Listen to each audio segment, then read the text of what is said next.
नमस्कार दोस्तों, उम्मीद है आप लोग अच्छे से होंगे और अगर आप इस चैनल पर नए हैं तो कृपया इस चैनल को सब्सक्राइब कर दें,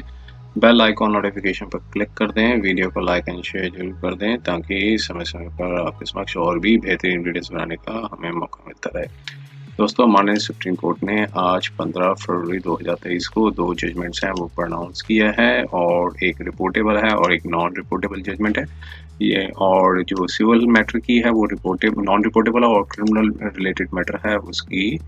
जो जजमेंट है वो रिपोर्टेबल जजमेंट है। तो आइए हम इस क्रिमिनल अपीलेट ज्यूरिसडिक्शन जो क्रिमिनल अपील 598 ऑफ से लेकर 598 600 ऑफ 2013 की एक क्रिमिनल अपील जजमेंट पर थोड़ा सा गौर करते हैं। यहाँ पर appellants versus state of Uttar Pradesh respondent है। यहाँ 2 क्रिमिनल अपील्स फाइल की गई हैं। एक स्टेट ने फाइल की है क्रिमिनल अपील और एक जो है अपीलेंट अक्यूज्ड है उन्होंने अपील फाइल की है। इस केस में देखिए हुआ क्या था कि सेशन कोर्ट ने यहाँ पर 302 जो मर्डर का केस है उसमें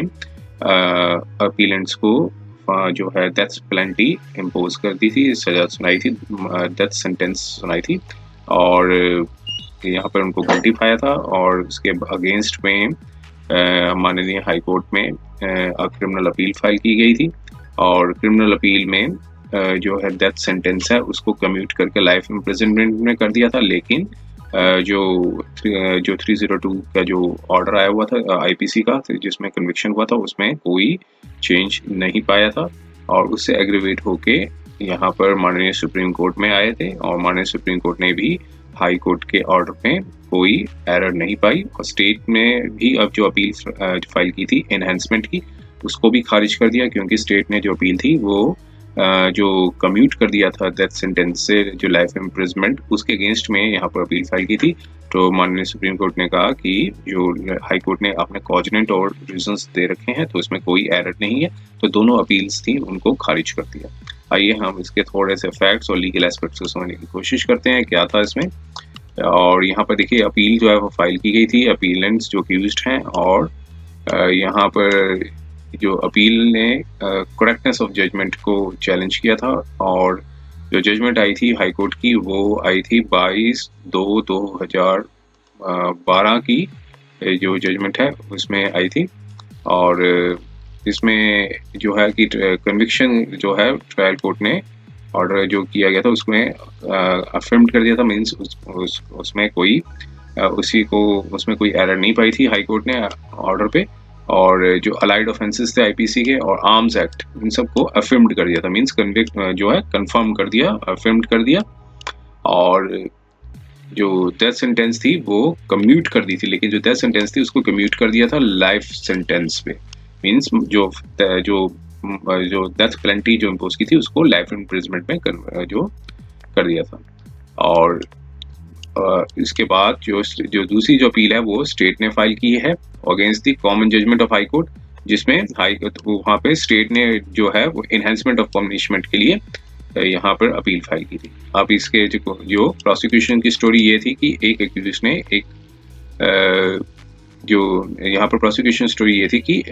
अक्यूज ने एक कंप्लेंट दी थी पुलिस स्टेशन में और कि डिस्ट्रिक्ट गाजियाबाद में कि एट 4:30 बजे के जो 2007 में डेट है वहाँ पर अर्ली मॉर्निंग में 3 बजे पे उन्होंने एक साउंड और श्रीकिंग साउंड है वो सुनाई दिया था जो और उनके जो ब्रदर हैं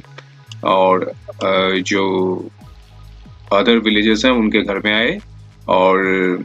पाया कि जो उनके जो ब्रदर हैं और उनकी जो वाइफ हैं वो ग्राउंड पे जो है पड़े हुए हैं और तेज और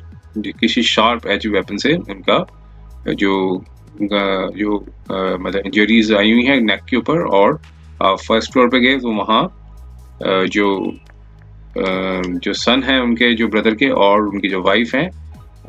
और सन इन लॉ हैं वो भी लाइंग डेड हैं, मतलब मृत अवस्था में पाए गए हैं और जो उनकी जो बाकी जो फैमिली मेम्बर्स हैं जो डॉटर हैं वो ग्राउंड पे पाए जो है इंजर्ड कंडीशन में जो है उनको मिली हैं, मतलब जो एज पर दी एफआईआर के मुताबिक जो जमीन में पड़ी हुई थी और उसके बाद उनको हॉस्पिटल लेके गए और वहाँ डेड बॉडीज का जो 4 जो डिसीज पर्सन्स थे उनकी जो डेड बॉडीज थी वो स्पॉट पे पाई गई और क्राइम जो कमिटेड हुआ, और फिर केस रजिस्टर होने के बाद इन्वेस्टिगेशन स्टार्ट हुई और इन्वेस्टिगेटिंग ऑफिसर ने स्टेटमेंट्स थी जो दोनों डॉटर्स की, उनको रिकॉर्ड किया। और जो चूंकि दोनों जो डॉटर्स थी वो शॉकिंग कंडीशंस में थी, इसलिए अकॉर्डिंगली जो बड़ी बेटी हैं उन्होंने बताया कि एक जो जो डिसीज्ड की जो बेटी थी उन्होंने बताया कि जो उनके जो फादर हैं और ब्रदर के, उनके जो ब्रदर के बीच में कुछ मतलब एनिमिटी थी, और एनिमिटी, और फिर फर्दर ये बताया कि एनिमिटी थी उनके नेबर के साथ। उनके नेबर का जो नाम था वो बताया, ओवर कंज्यूमिंग ऑफ अल्कोहल के ऊपर। और फिर ये बताया कि वो सो रही थी अपने पेरेंट्स के साथ ग्राउंड फ्लोर पे, और जो उनकी जो सिस्टर है वो ब्रदर इन लॉ और ब्रदर जो है वो फर्स्ट अपर की जो फ्लोर्स में सो रहे थे, मतलब सो रहे थे। और 3 बजे के आसपास, 3 बजे उन्होंने एक आवाज़ सुनाई थी, और नेबर थे, और जो नेबर का जो नाम बताया था और बाकी जो अक्यूज्ड के नाम बताए, उन्होंने आके असॉल्ट किया उनके पेरेंट्स को तलवार और गंडसा के द्वारा। और फिर असॉल्ट भी किया गया सॉवर्ड से, मतलब तलवार से उन पर वार मतलब अटैक किया, और उन्होंने अपनी जान बचाई, लेकिन वो गिर गई। और उसके बाद तो अपनी सारा वो चीज़ें जो है नरेशंस दिए बताए उन्होंने,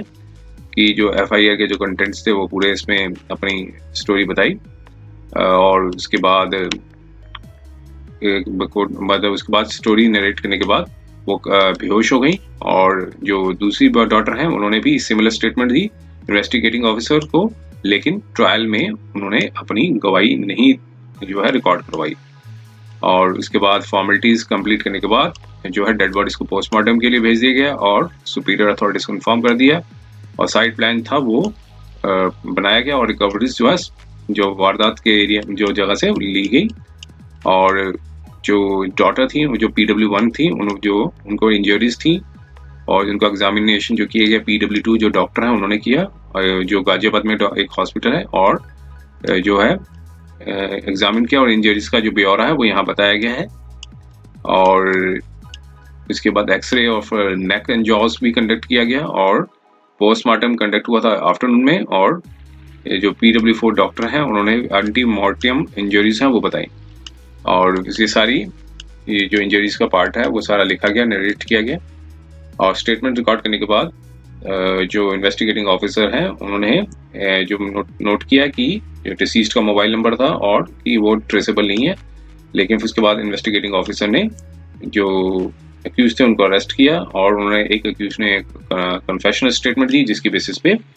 ब्लड स्टेन जो पैंट और खुकरी जो है घर से मिली, और जो उन्हें कस्टडी में ले लिया गया। मोटरसाइकिल थी जो दूसरे अक्यूज्ड की, वो भी और को अक्यूज्ड की, उनको भी रिकवर किया गया, और उससे भी, और उनको भी कस्टडी में ले लिया गया। और एक और जो अक्यूज्ड थे उन्होंने अपनी कन्फेशनल स्टेटमेंट दी, और जिससे ब्लड स्टेन गंडसा जो है वो घर से मिला, और उन्हें भी कस्टडी में ले लिया गया, और साइट सील्ड और मेमो प्रिपेयर किया गया। और इसके बाद एक दूसरी डेट में को अक्यूज्ड थे उनको भी अरेस्ट कर लिया गया। और इसके बाद जो आर्टिकल्स रिकवर हुए थे फॉरेंसिक एग्जामिनेशन में भेजा गया आगरा में, और इन्वेस्टिगेशन खत्म होने के बाद चार्जशीट थी वो 4 अक्यूज्ड के अगेंस्ट में फाइल की गई। 2 सेपरेट केस अलग से रजिस्टर्ड किए गए सेक्शन 4 और 25 ऑफ आर्म्स एक्ट के अंदर, और 2 FIRs को एक चार्जशीट सबमिट की गई, और मैटर क्लब्ड हुआ और ट्रायल कोर्ट द्वारा सुना गया। प्रोसिक्यूशन ने 13 विटनेस थे एग्जामिन किए, और सब ने सपोर्ट और इस प्रोसिक्यूशन की स्टोरी को सपोर्ट किया, और सारे रेलेवेंट डॉक्यूमेंट्स प्रूफ किए, एग्जिबिट मार्क किए गए। अक्यूज ने अपनी 313 में CRPC में अपनी स्टेटमेंट रिकॉर्ड की, और उन्होंने डिनाई किया कि उन्हें, और बताया कि उन्हें फॉल्सली इम्प्लीकेट किया गया है, और जो रिकवरी है वो उनके कहने पर नहीं रिकवरी हुई है।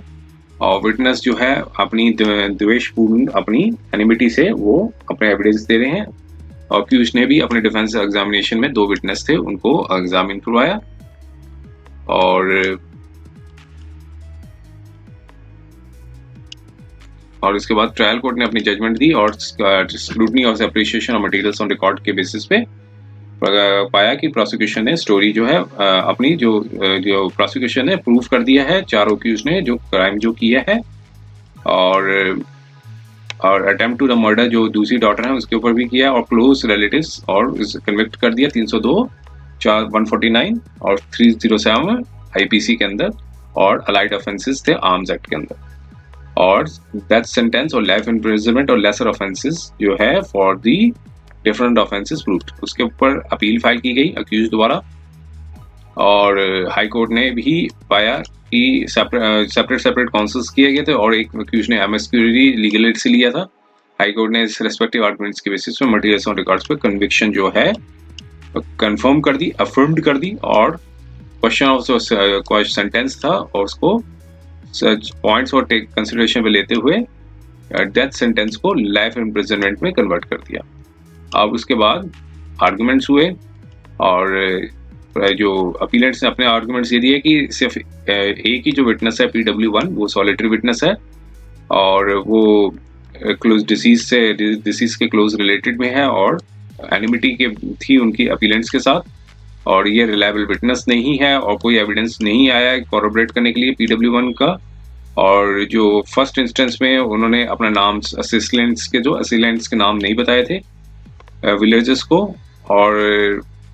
अदर फैमिली मेंबर्स जो शाउट कर रहे थे, श्रीकिंग कर रहे थे, और नाम असिलेंट्स के नाम नहीं बताए थे एट द टाइम जब वो हॉस्पिटल में एडमिट हुई थी। इसलिए केस जो है इम्प्रूवमेंट का है, ये अपना उन्होंने ग्राउंड्स उठाए। और अगर एविडेंस था कि डॉग स्क्वाड का भी समन किया गया था मॉर्निंग में, और जो केस था अननोन असिलेंट्स के था, और आई विटनेस ने भी कुछ नहीं देखा था, और अगर उन्होंने देखा होता शी डिड नॉट जो है रिकॉग्नाइज नहीं किया था। और डॉग स्क्वाड ने भी जो है एक्शन में पुटअप में नहीं किया गया, और अगर नेम था असिलेंट्स वर नॉट नो, और फिर इसके बाद ये भी इम्प्रूवमेंट का ही पार्ट बताया उन्होंने,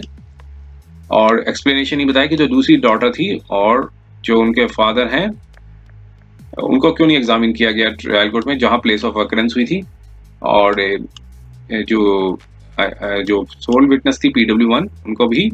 उन्होंने भी अपनी स्टेटमेंट 164 CRPC में जो मजिस्ट्रेट के सामने रिकॉर्ड की जाती वो नहीं करवाई गई थी। और एडिशनल आर्गुमेंट ये दिया कि जो सोल विटनेस है उन्होंने अपना नाम उनका जो नाम नहीं लिया था इन्वेस्टिगेटिंग ऑफिसर के सामने जब अपनी स्टेटमेंट 161 CRPC में रिकॉर्ड की गई थी, इसलिए कोर्ट्स को मतलब वो फॉल्स इम्प्लीकेट किया गया। और अमेकस क्यूरी ने भी जो है वेरियस डिस्क्रिपेंसीज हैं टेस्टिमनी की बताई, और स्टेट ने अपनी आर्गुमेंट्स रखे। और अब सबमिशंस को जो डील किया गया था सेम सीक्वेंस में, अब कोर्ट ने अपना निर्णय सुनाया। वो ये बताया कि जो PW1 थी वो इंजर्ड विटनेस थी, और इंजरीज को चैलेंज नहीं किया गया। रीजन नहीं बताया गया कि PW1 ने जो है वो फॉल्स इम्प्लीकेशन किया और जो रियल असिलेंट्स को जाने दिया है। और टेस्टिमनी को देखने के बाद उसने ये पता चलता है कि उन्होंने फुल्ली सपोर्ट किया है प्रोसिक्यूशन की